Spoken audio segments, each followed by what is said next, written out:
আসসালামু আলাইকুম। Hello guys, আজকে ইফতার পার্টিতে চলে আসলাম আমাদের চরশঙ্কর গাংপাড়া ভুইয়াবাড়িতে।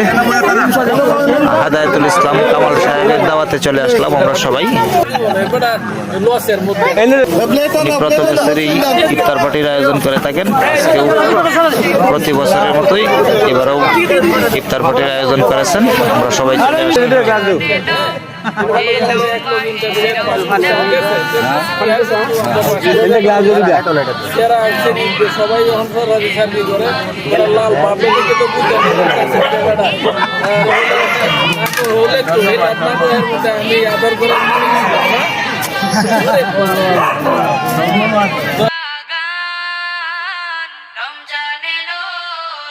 اللهم صمت لك وتوكلت على رزقك وأفطرت برحمتك يا أرحم الراحمين.